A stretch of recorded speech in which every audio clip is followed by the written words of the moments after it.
कि वो मुझे बचाने की शायद कोशिश करती, लेकिन अभी वो खुद को बचाने में लगी है। कि जिस समय अभी ऑल इंडिया कांग्रेस कमेटी के जनरल सेक्रेटरीज की लिस्ट जारी हुई, तो देश की आजादी से लेके आज तक पहली बार किसी जनरल सेक्रेटरी के आगे लिखा गया कि Priyanka Gandhi general secretary without any portfolio.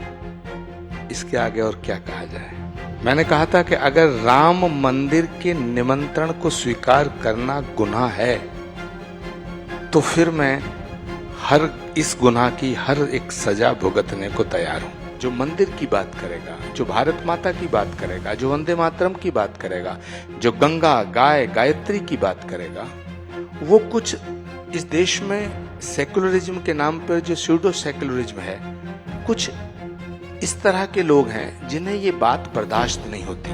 Priyanka Gandhi ji को रोकने की कोशिश करनी चाहिए थी। प्रियंका गांधी जी ने रोका क्यों नहीं?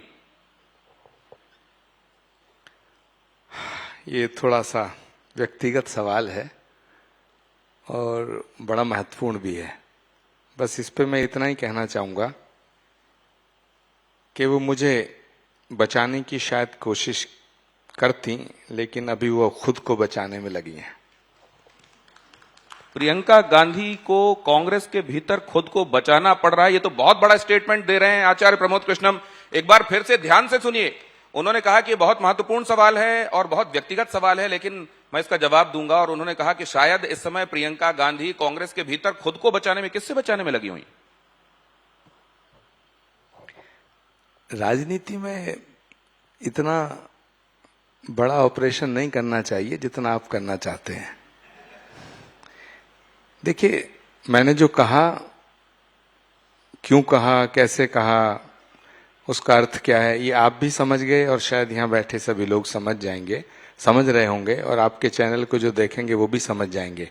बस इतना कहना काफी है कि जिस समय अभी ऑल इंडिया कांग्रेस कमेटी के जनरल सेक्रेटरीज की लिस्ट जारी हुई, तो देश की आजादी से लेके आज तक पहली बार किसी जनरल सेक्रेटरी के आगे लिखा गया कि Priyanka Gandhi general secretary without any portfolio. इसके आगे और क्या कहा जाए। Priyanka Gandhi general secretary without portfolio, इसके आगे कुछ, ये अपने आप में इस बात का उत्तर देता है कि कांग्रेस के भीतर प्रियंका गांधी के अपने वजूद की लड़ाई लड़ रही हैं।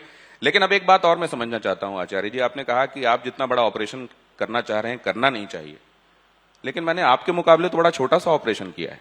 आपने तो इतना बड़ा भारी ऑपरेशन कर दिया कांग्रेस में रहते हुए। और दूसरे ये कि ये लास्ट स्ट्रॉ जो कहते हैं वो क्या साबित हुआ?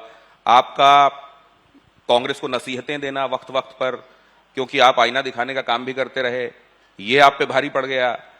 पीएम को जाकर न्योता देना, इस देश के नागरिक होने की हैसियत से अगर मुझको किसी उत्सव में लगता है कि प्रधानमंत्री को आना चाहिए तो मैं न्योता लेकर तो जा सकता हूं, वो स्वीकारें ना स्वीकारें। या फिर कल की धाम में मंदिर बने, ये आपकी जो अभिलाषा थी, ये असल में कांग्रेस को रास नहीं आ रही थी, क्या वजह क्या बनी? देखिए, जब भगवान श्री राम की जन्मभूमि के मंदिर की प्राण प्रतिष्ठा का समारोह आयोजित हुआ, तो नाविका जी के शो में अयोध्या जी सरजू के तट पर इनका एक प्रोग्राम था। उसमें मैंने ये बात कही थी कि राम का निमंत्रण आना सौभाग्य की बात है और राम के मंदिर के निमंत्रण को ठुकराना दुर्भाग्य की बात है। तो नाविका जी ने एक सवाल किया कि आपको लगता नहीं कि आपके खिलाफ कांग्रेस में रह करके कोई कार्रवाई हो जाएगी, आप कांग्रेस पार्टी के साथ हैं?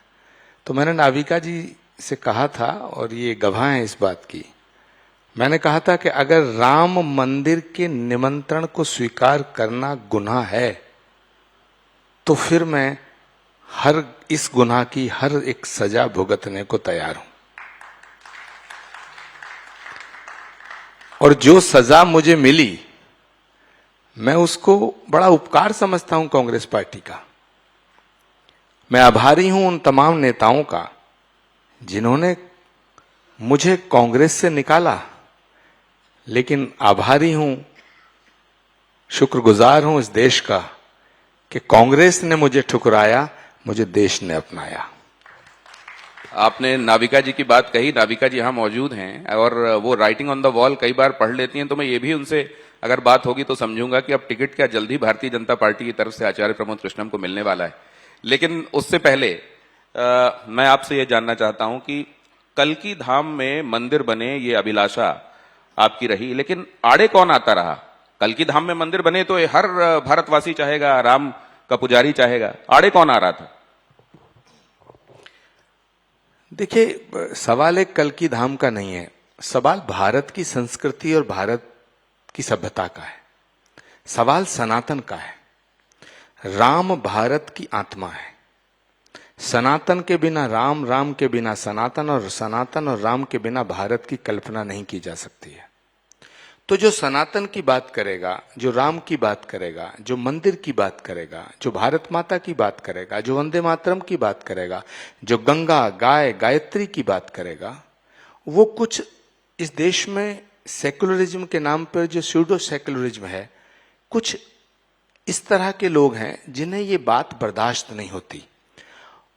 बस इतना सही फर्क है कि जब राम की बात हुई, जब सनातन की बात हुई, तो सनातन को मिटाने का संकल्प लिया एक तमिलनाडु की एक पार्टी ने जिसका नाम डीएमके है।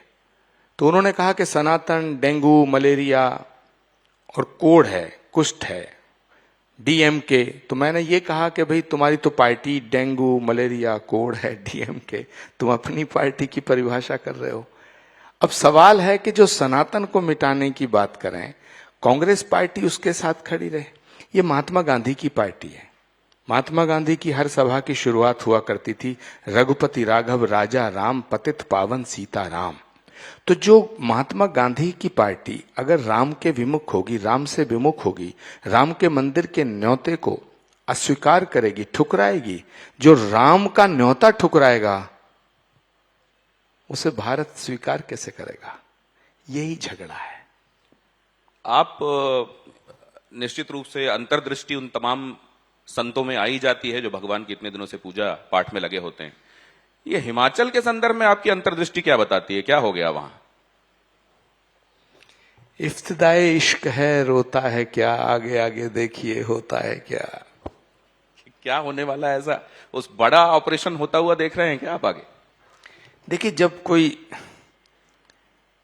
जहाज डूबना होता है तो परिंदे उड़ जाते हैं, लेकिन यहां उल्टी बात है, यहां परिंदों को उड़ाया जाता है।